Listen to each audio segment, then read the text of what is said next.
Hello, all you beautiful people out there, and welcome to Saturday live stream. And today, um, doing something a little bit different with comment of the week. We do have a comment of the week. Um, it is under Young Earthers Must Deny Reality. And comment of the week goes to Don Emil. Congratulations, Don Emil. And she says no one knows what happened 4.6 billion years ago. It is only a theory.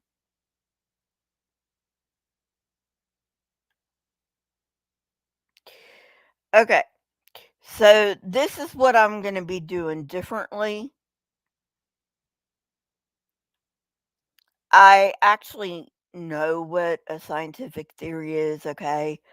But I just want people to know that I'm not making this up. Um, at any rate,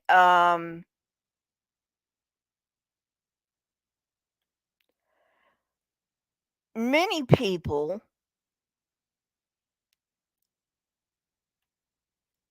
uh, and it's not their fault, okay? Many people don't know the difference between a theory and a hypothesis. And it's really not their fault because in our in everyday English we tend to use um, theory and hypothesis interchangeably, but that is not what a scientific theory is. Um, so, uh, hang on.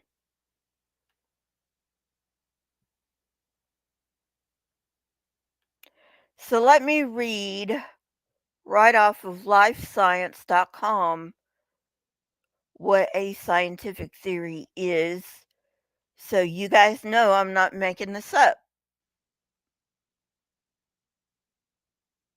What the fuck?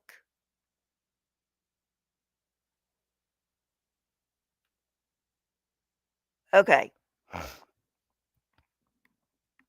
A scientific theory is a structured explanation to explain a group of facts or phenomena in the natural world that often incorporates a scientific hypothesis and scientific laws.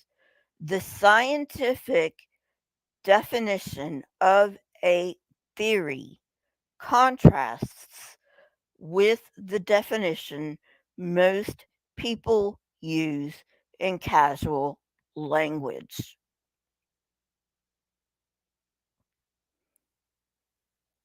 So, like I said, not really their fault.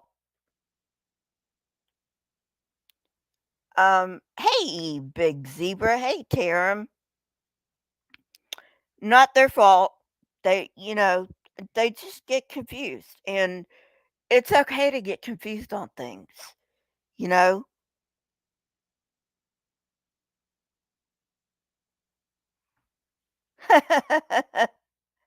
Hey, Big Zebra.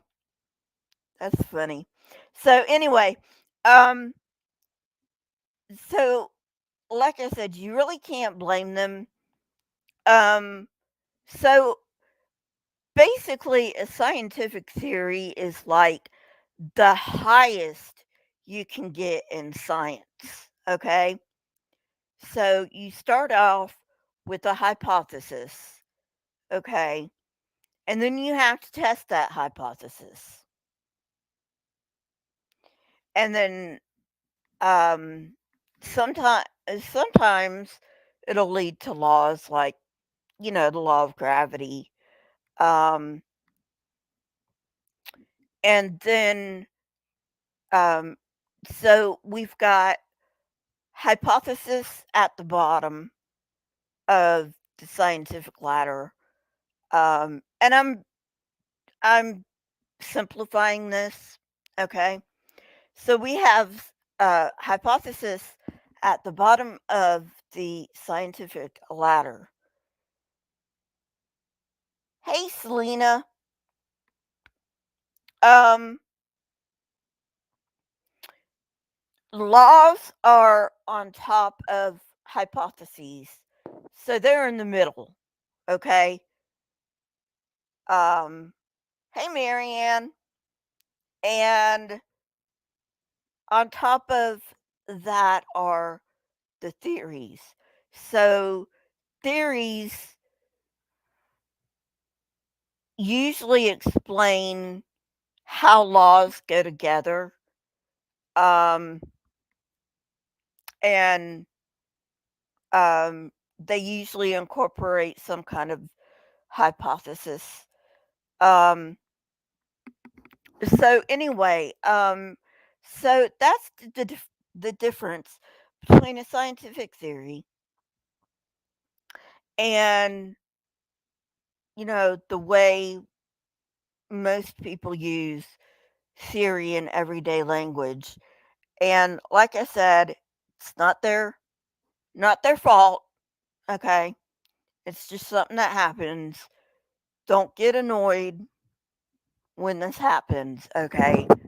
Um just explain to them what a scientific theory is because most people don't really know. Um anyway, moving on. Um Now on to the attraction of the day, which is making fun of the interpretation of the Bible that I grew up with.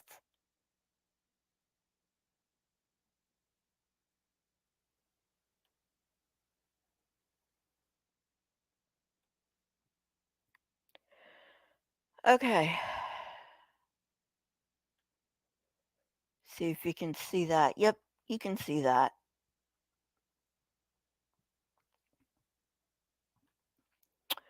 Alrighty. So, moving right along in the Tanakh. 2 Kings 12. In the 7th year of Jehu, Joash became the king, and he reigned in Jerusalem 40 years. His mother's name was Zebiah. She was from Beersheba. Joash did what was right in the eyes of the Lord all the years Jehoiada the priest instructed him. The high places, however, were not removed. The people continued to offer the sacrifices and burnt incense there. Okay. Uh, so I've probably explained this before, um, but bear with me. Okay. So high places. Hang on.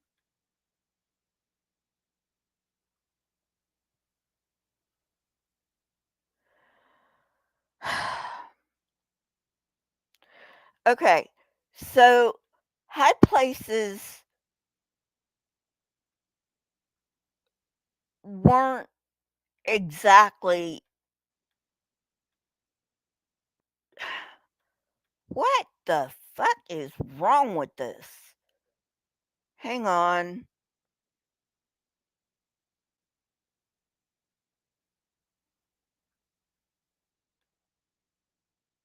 Okay.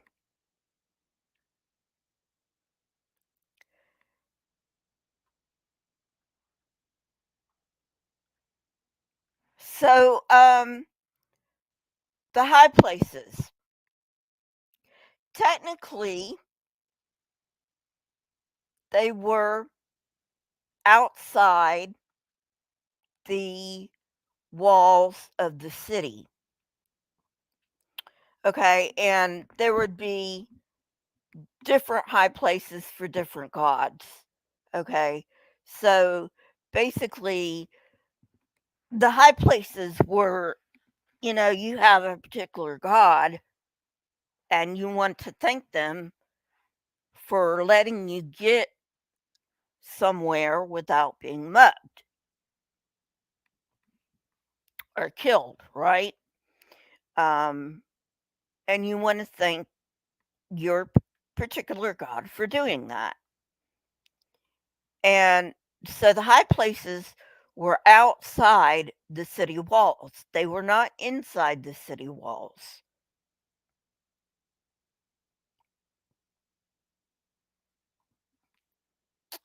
Um, all right, moving on.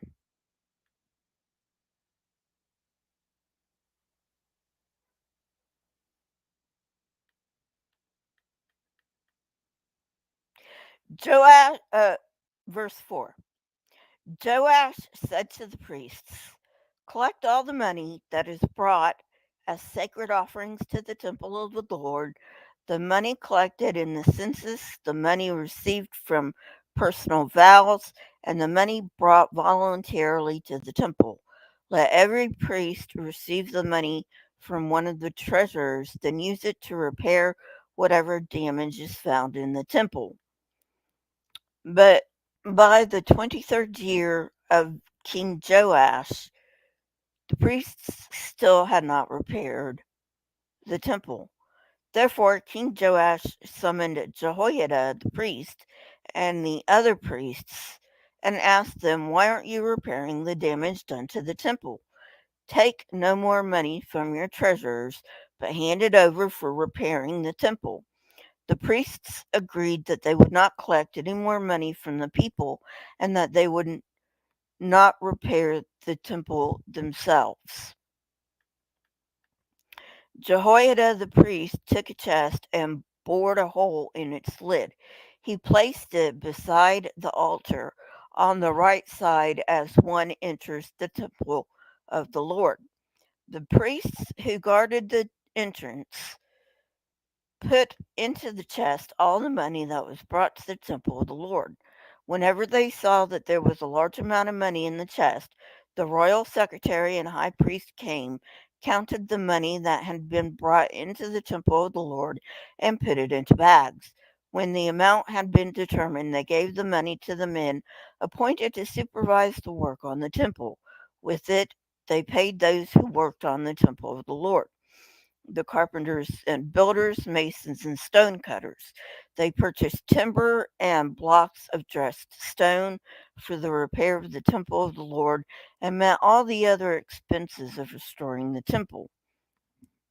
The money brought into the temple was not spent for making silver basins, wick trimmers, sprinkling bowls, trumpets, or any other articles of gold or silver for the temple of the Lord.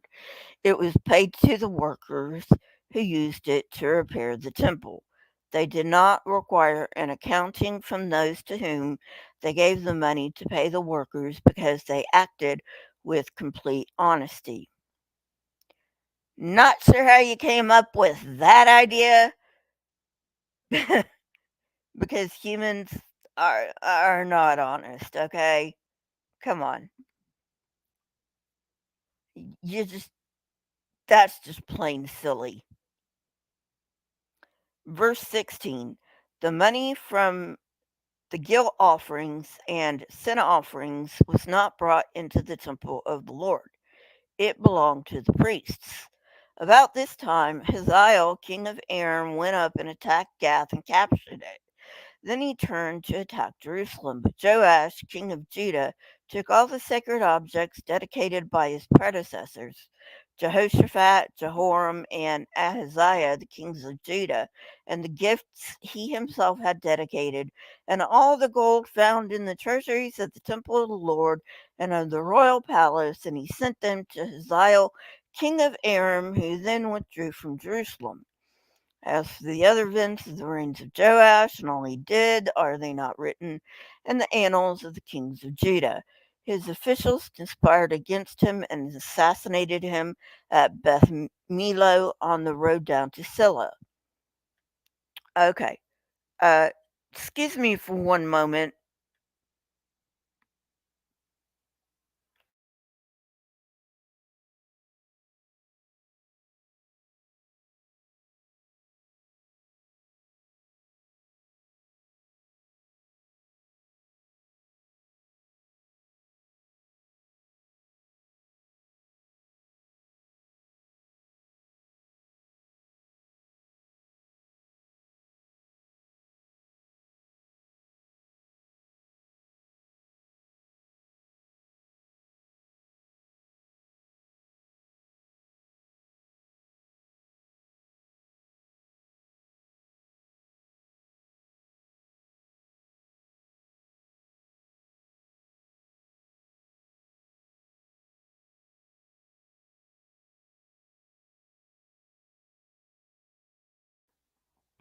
Okay, sorry about that. Moving on. Verse 21. The officials who murdered him were Josabad, son of Shemith, and Jehozabad, son of Shomer. He died and was buried with his ancestors in the city of David, and Amaziah, his son, succeeded him as king.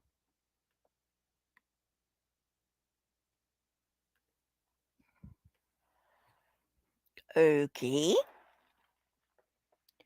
Yeah, Big Zebra, I agree with you. Why don't they just do the renovations as needed? It doesn't make any sense, does it? Okay, moving on. Chapter 13.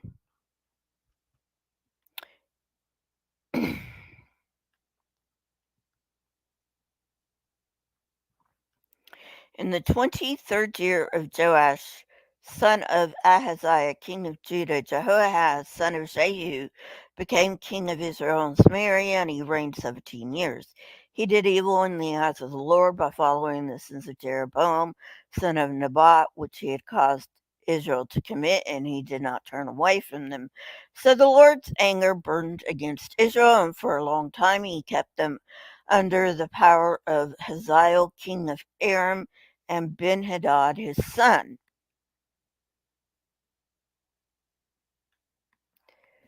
Why can't God just use his words? Seriously, what is God's problem? Unless, he doesn't exist and these people are just you know, trying to figure out why they're being punished because, they're really not being punished.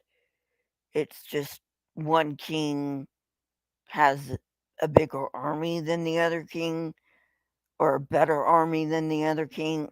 Uh, eh, you know, I explain this in my Origins of Religion series. By the way, I'm going to get back to that series.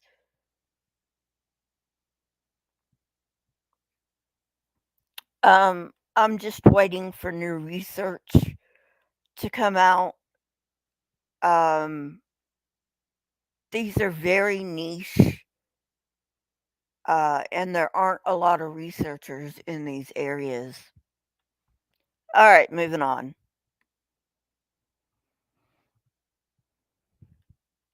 Then Jehoahaz sought the Lord's favor, and the Lord listened to him, for he saw how severely the king of Aram was oppressing Israel. The Lord provided a deliverer for Israel, and they escaped the power of Aram. So the Israelites lived in their own homes as they had before, but they did not turn away from the sins of the house of Jeroboam, which he had caused Israel to commit. They continued in them. Also, the Asherah pole remained standing in Samaria.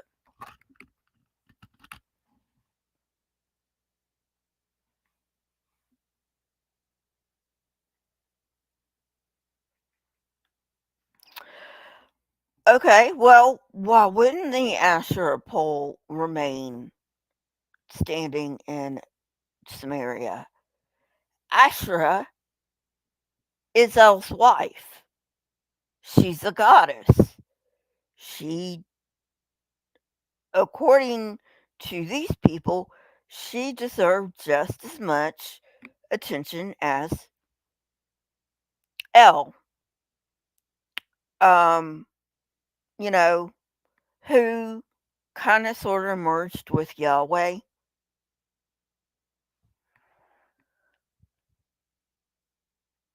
Yes, Selena.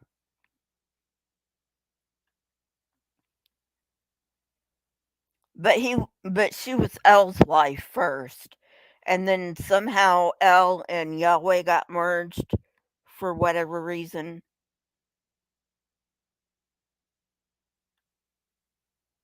Alrighty, moving on. Verse 7. Nothing had been left of the army of Jehoahaz except 50 horsemen, 10 chariots, and 10,000 foot soldiers, for the king of Aram had destroyed the rest and made them like the dust at threshing time. As for the other events of the reign of Jehoahaz, all he did and his achievements, are they not written in the book of the annals of the kings of Israel? Jehoahaz rested with his ancestors and was buried in Samaria, and Jehoash, his son, succeeded him as king. Verse 10. In the 37th year of Joash, king of Judah, Jehoash, king of Jehoahaz, became king of Israel and Samaria, and he reigned 16 years. He did evil in the sight of the Lord and did not turn away from the sins of Jeroboam, son of Nebat, which he had caused Israel to commit. He continued in them.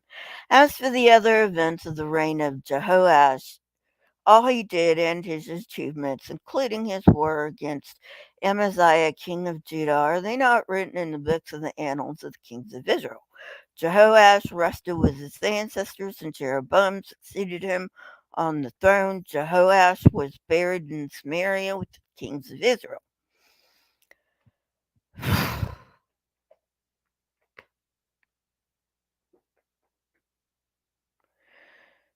Just a minute, my mouth is getting getting dry. I have to get something to drink. So just a minute.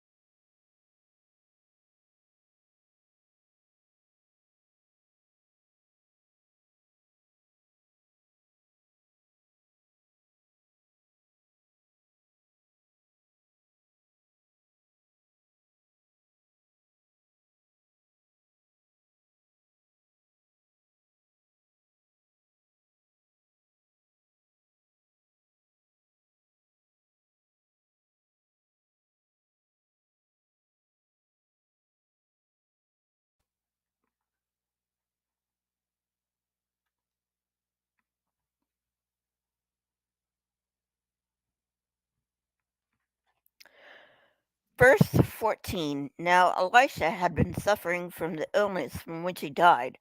Jehoash, king of Israel, went down to see him and wept over him. My father, he cried, the chariots and horsemen of Israel. Elisha said, get a bow and some arrows, and he did so. Take the bow in your hands, he said to the king of Israel.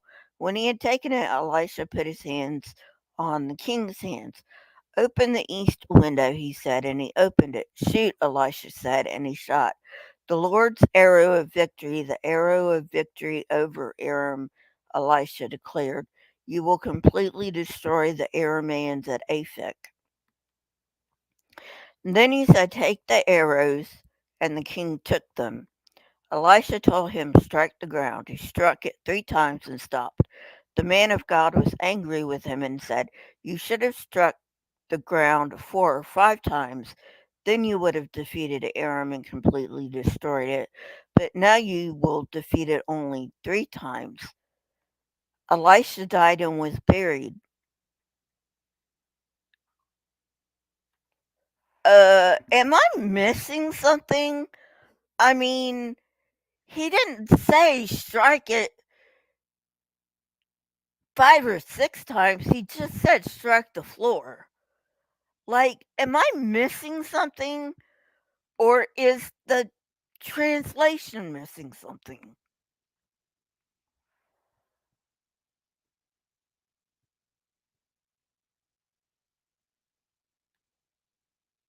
Yeah, no, no joke, Big Zebra. I think we're missing parts of the story here.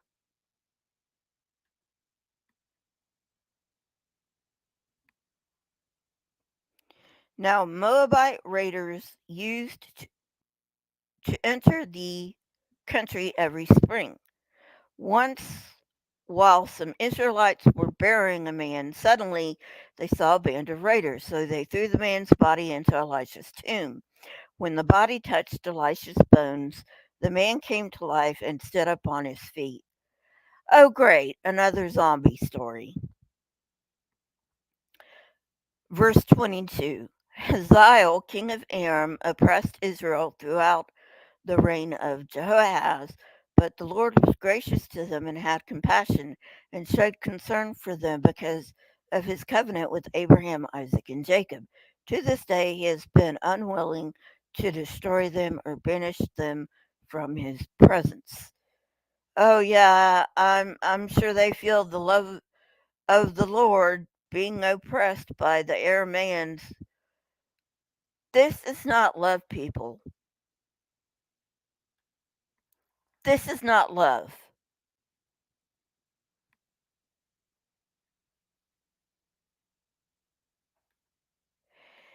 Yeah,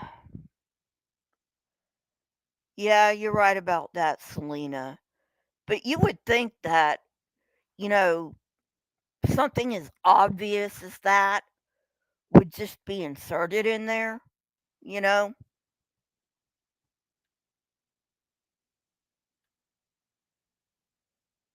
Nope, he sure wasn't. Hey, Beej.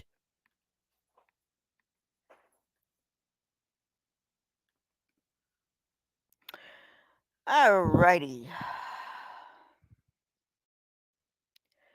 Verse 24. Hazael, king of Aram, died, and Benhadad his son succeeded him as king. Then Jehoash, son of Jehoahaz, recaptured from Benhadad, son of Hazael, the towns he had taken in the battle from his father Jehoahaz. 3 times Jehoash defeated him, and so he recovered the Israelite towns.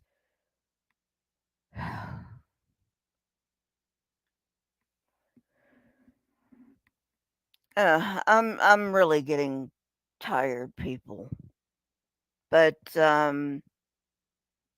we only have 2 more chapters to go, so depending on how long this chapter is, I may end it at the end of this chapter. I might not. Um, I'm sorry, my new medicine is making me tired. So we'll see. We'll see.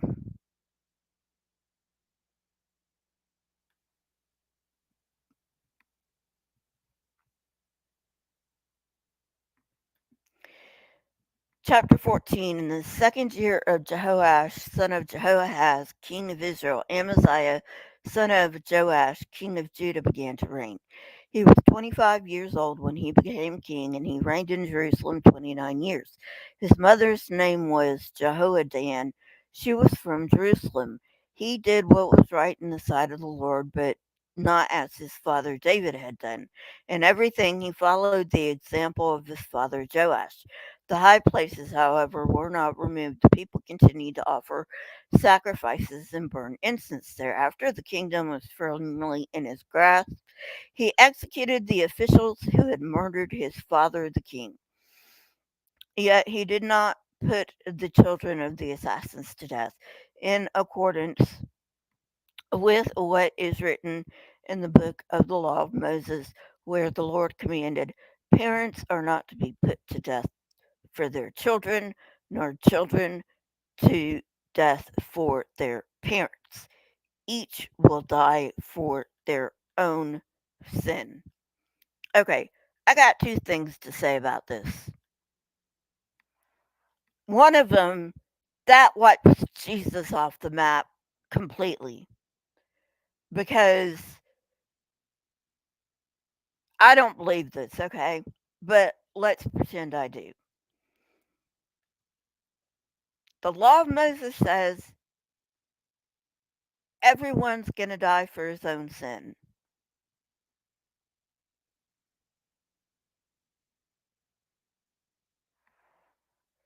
Yeah, I know, Selena. I know. So that takes Jesus off the table right there, you know. But the other thing I wanted to point out was that Christians, I don't care what kind of Christian, what flavor of Christian you are, except the Mormons. The Mormons, the Mormons believe that a newborn baby is has not inherited the sin of Adam, but every other sect of Christianity believes that human beings have inherited the sin of Adam. So, why did death pass on to all humans just because Adam ate a fucking fruit? Makes no sense, right? Of course, why do I expect it to make any sense? This is the Bible. All right, moving on.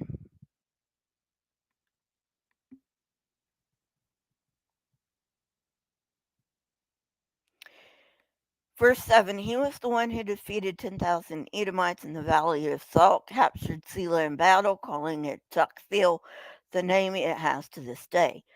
Then Amaziah sent messengers to Jehoash, son of Jehoahaz, son of Jehu, king of Israel, with the challenge, come, let us face each other in battle. But Jehoash, king of Israel, replied to Amaziah, king of Judah, the thistle in Lebanon sent a message to a cedar in Lebanon, give your daughter to my son in marriage. Then a wild beast in Lebanon came along and trampled the thistle underfoot.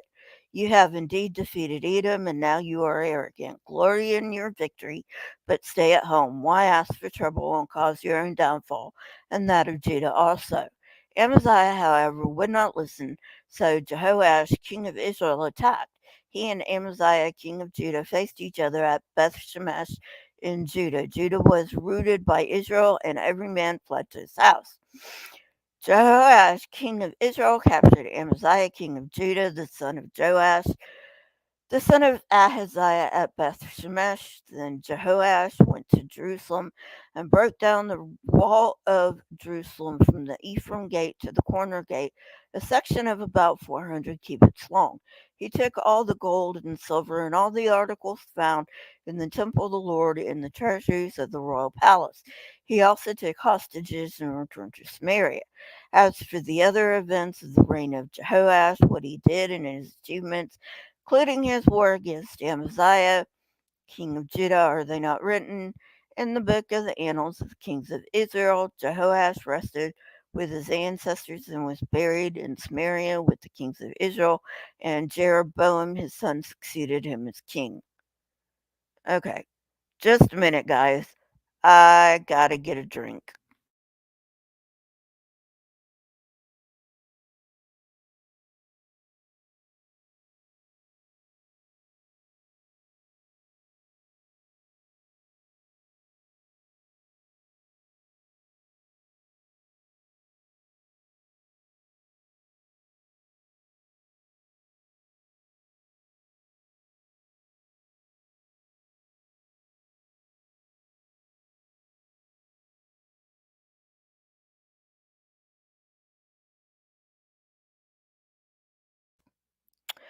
All right, moving on.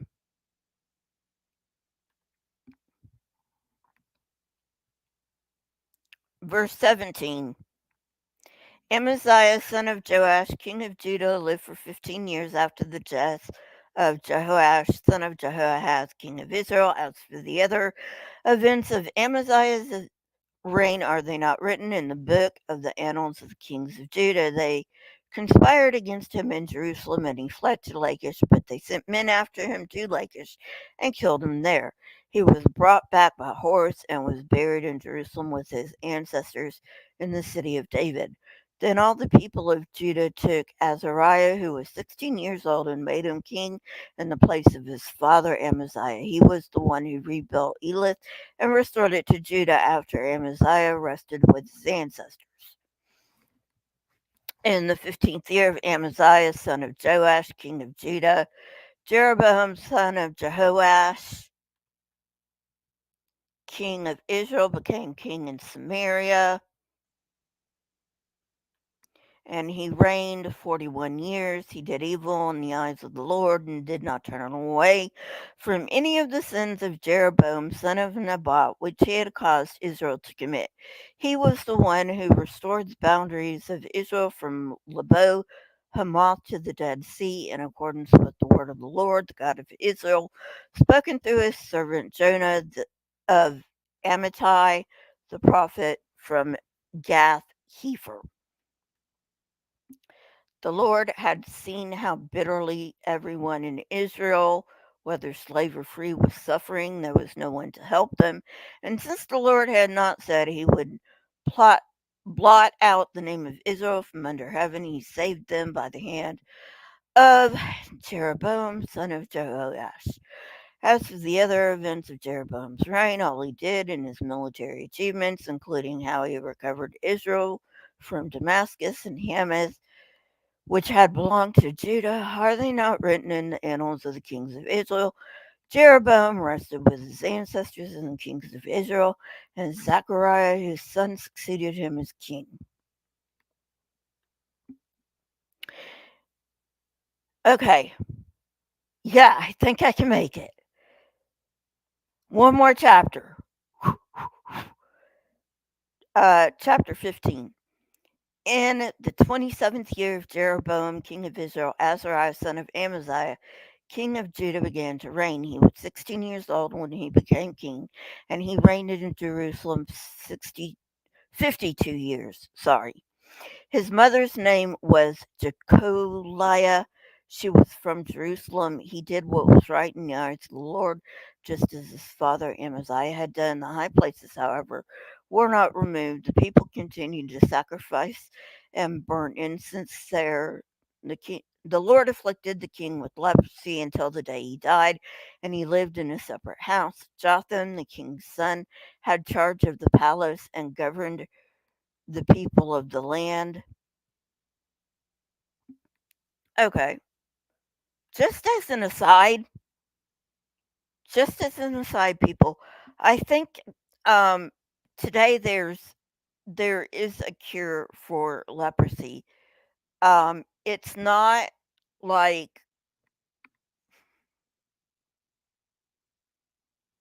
it's not as contagious as these people believed it to be. Okay.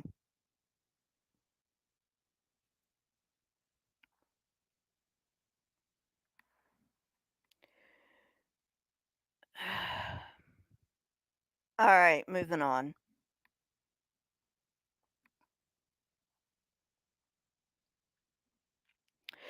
As for the other events of Azariah's reign and all he did, are they not written in the book of the annals of the kings of Judah?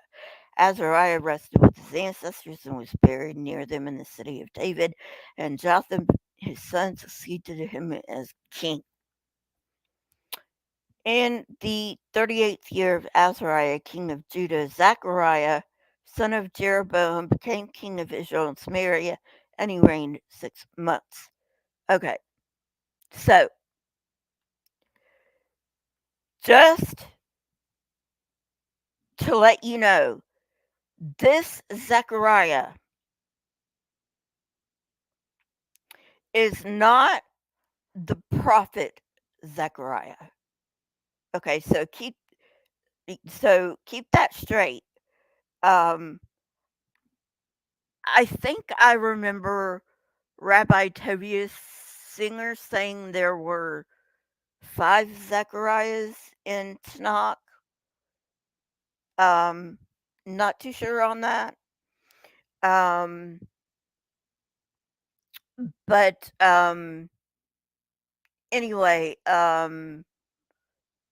the the Zechariah in the New Testament is not this. I think he said, I can't remember. I think he said not Zechariah, father of John the Baptist, but when they're talking about Zechariah, um, who was killed, I'm pretty sure he said they were referring to this Zechariah and not the prophet Zechariah.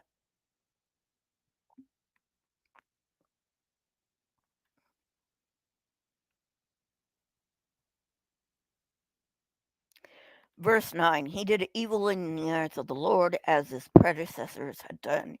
He did not turn away from the sins of Jeroboam of Nebat, which he had caused Israel to commit. Okay, you know what? I just got to say this. I mean, it's been on my mind for like most of this passage. It's like they're celebrating uh Jeroboam, son of Nebat, when he was like evil.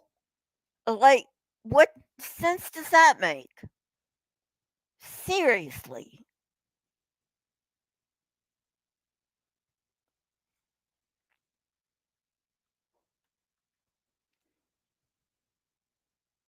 Okay. Verse 10, Shalom, son of Jabesh, conspired against Zechariah. He attacked him in front of the people, assassinated him, and succeeded him as king. So,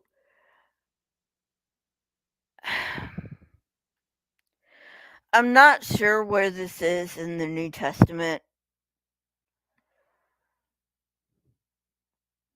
but they were saying something about Zechariah being assassinated. This is the Zechariah they're talking about. Now, I can't remember where that is in the New Testament. I'd have to look it up, but yeah, they're not talking about the prophet Zechariah in the New Testament when they're talking about the Zechariah that got killed. They're talking about this one.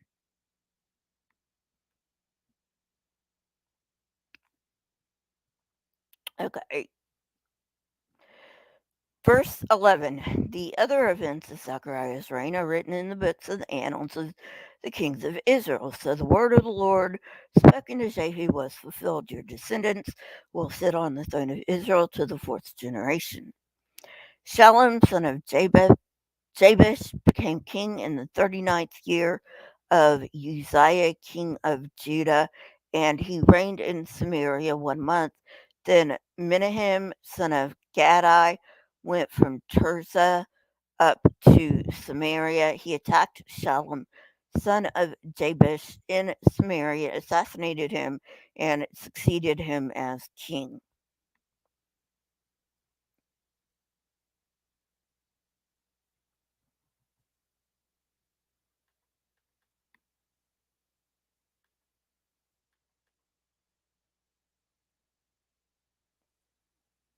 Okay, so I want you to remember Uzziah because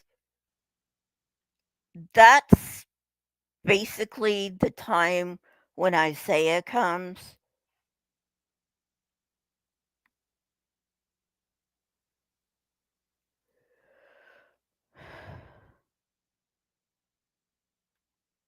They correct a lot of errors in there.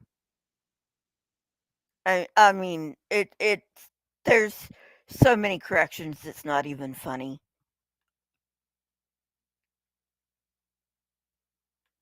And you'll see that if you really read the Bible, which Christians don't, because, I mean,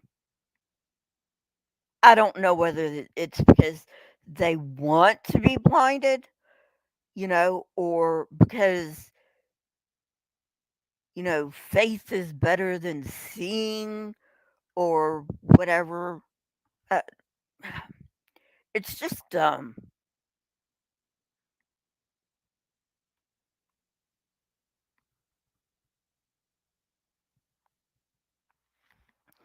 Okay, verse 15. Um, The other events of Shalom's reign and the conspiracy he led are written in the book of the annals of the kings of Israel. At the time, Menahem started out from Tirzah, attacked Tifsha and everyone in the city and its vicinity because they refused to open their gates. He sacked Tifsha and ripped open all the. Okay. Why don't we just, you know, kill pregnant women for no reason?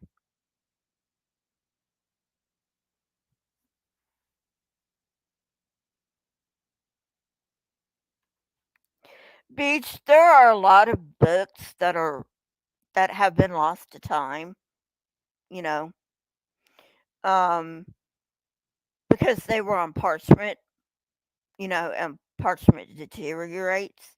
So it could just be one of those lost books.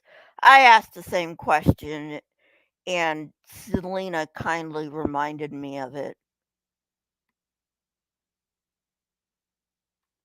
Yes, Selena.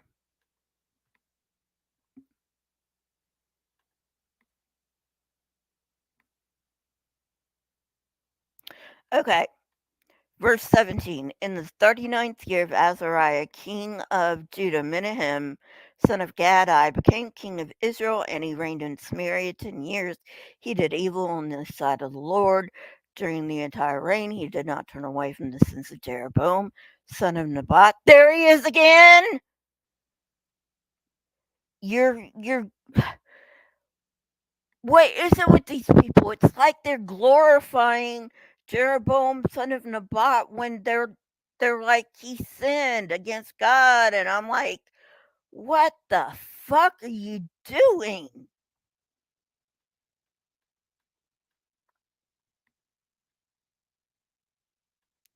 Am I the only one this doesn't make sense to?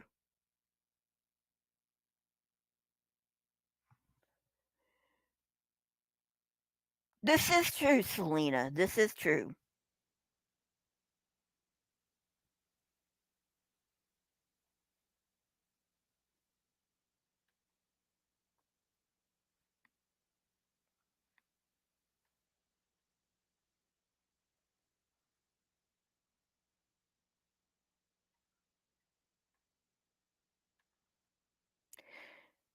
You know,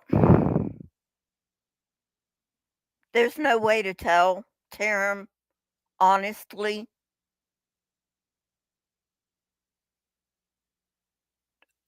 That is a good question, and I did raise it.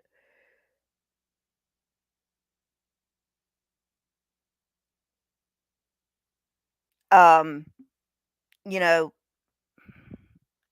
who knows?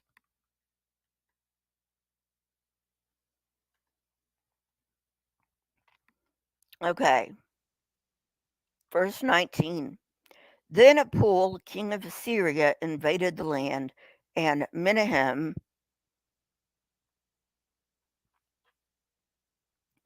gave him 1,000 talents of silver to gain his support and strengthen his own hold on the kingdom. Menahem exacted this money from Israel. Every wealthy person had to contribute 50 shekels of silver to be given to the king of Assyria.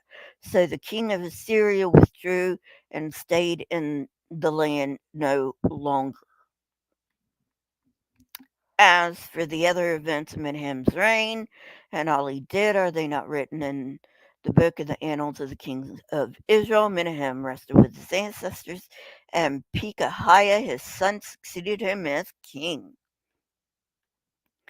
Verse 23, in the 50th year of Azariah, king of Judah, Pekahiah, son of Menahem, became king of Israel and Samaria, and he reigned 2 years. Pekahiah did evil in the eyes of the Lord. He did not turn away from the sins of Jeroboam, son of Nebat. Am I the only one finding it strange that the Tanakh is glorifying this man, Jeroboam, son of Nebat, who, according to them, did evil in the eyes of the Lord? Am I the only one who's like, what the fuck?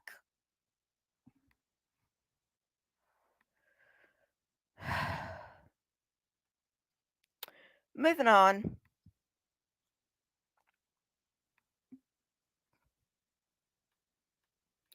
Verse 25. One of his chief officers, Pekah, son of Remaliah, conspired against him. Taking 50 men of Gilead with him, he assassinated Pekahiah along with Argob and Area in the citadel of the royal palace at Samaria. So Pekah killed Pekahiah and succeeded him as king. The other events of Pekahiah's reign and all he did are written in the book of the annals of the kings of Israel. In the 52nd year of Azariah, king of Judah, Pekah, son of Remaliah, became king of Israel and Samaria, and he reigned 20 years. He did evil in the eyes of the Lord. He did not turn away from the sins of Jeroboam, son of Nebat, which he caused Israel to commit. In the time of Pekah, king of Israel, Tiglath-Pileser, king of Assyria, came and took Ijon, Abel, Beth Makkah, Janoah, Kedesh, and Hazor. He took Gilead and Galilee, including all the land of Naphtali, and deported the people to Assyria. Okay, so you're going to have to ask Dr. Josh for a definitive answer on this. Dr. Josh and Dr. Josh of Digital Hammurabi, because he's an Assyriologist. Okay. But I believe this is Tiglath-Pileser III.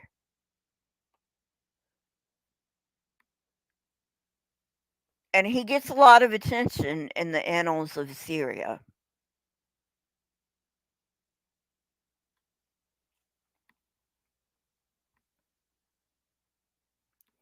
Verse 30. Then Hoshea, son of Elah, conspired against Pekah, son of Remaliah. He attacked and assassinated him and succeeded him as king in the 20th year of Jotham, son of Uzziah. As for the other events of Pekah's reign and all he did, are they not written in the annals of the kings of Israel? In the second year of Pekah, son of Remaliah, king of Israel, Jotham, son of Uzziah, king of Judah, began to reign. He was 25 years old when he began to reign, and he reigned in Jerusalem 16 years. His mother's name was Jerusha, son of Zadok. He did what was right in the eyes of the Lord, just as his father Uzziah had done. The high places, however, were not removed. The people continued to offer sacrifices and burn incense there. Jotham rebuilt the upper gate of the temple of the Lord. As for the other events of Jotham's reign and what he did, are they not written in the book of the annals of the kings of Judah? In those days, the Lord began to send Rezin, king of Aram, and Pekah, son of Remaliah, against Judah. Jotham rested with his ancestors and was buried with them in the city of David, the city of his father, and Ahaz, his son, succeeded him as king.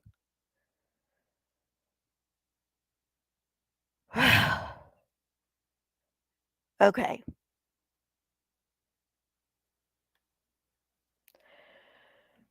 So, that was a lot to take in, right? That was a lot to take in. Now,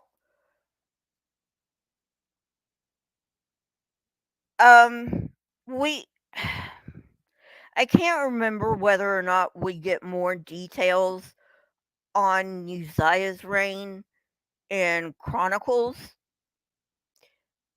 but we definitely get more details of Uzziah's reign in Isaiah. Yes, Paige. How you doing, Krishna? You know that link that you posted to Wild Heart's new channel? Um I um clicked that link and it says the channel does not exist. So maybe it's his old channel, you know, if maybe you could get in touch with him and uh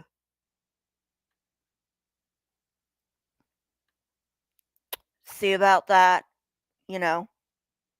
Um so anyway, oh,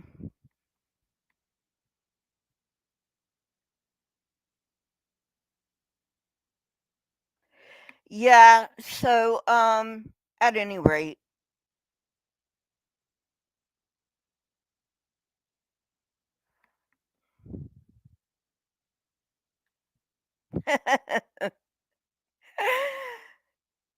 yes it does, Selena. Yes it does.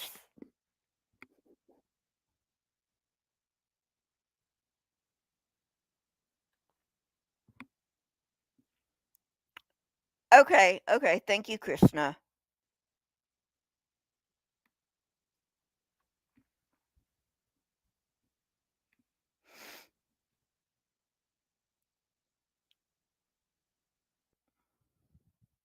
Hey, Green Soul, what's up?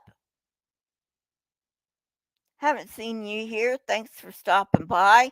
We're almost finished, but you know, why don't you go back and um, see if you like things, and you know, subscribe to the channel if you do. And people who are dropping by without being live, you know, see if you like the channel, see if you like what I have, and you know, subscribe, and you know, and all that good stuff. So please like the video. It helps the algorithm. What also helps the algorithm is leaving comments down below. So yeah, that also helps the algorithm. And uh, let's see. Okay. Yeah. All right. Thank you, Krishna. Yes, that is up. That one is up. Thank you very much.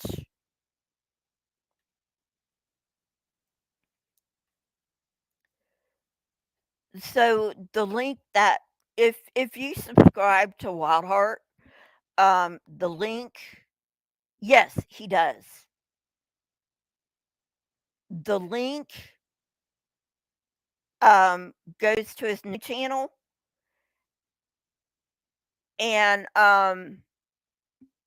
it's Mr. Herbert, I think, or something like that.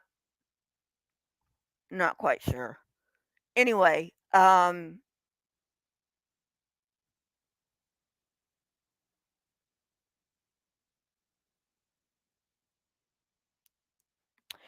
Beej, I think you'd like that one because it's not it's not a dinosaur. Spoiler alert. So anyway, good night, everyone. Have a nice night. And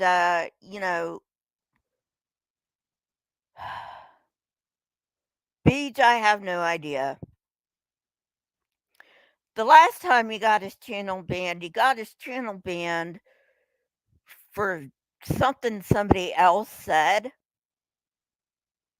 Anyway, take care, everyone.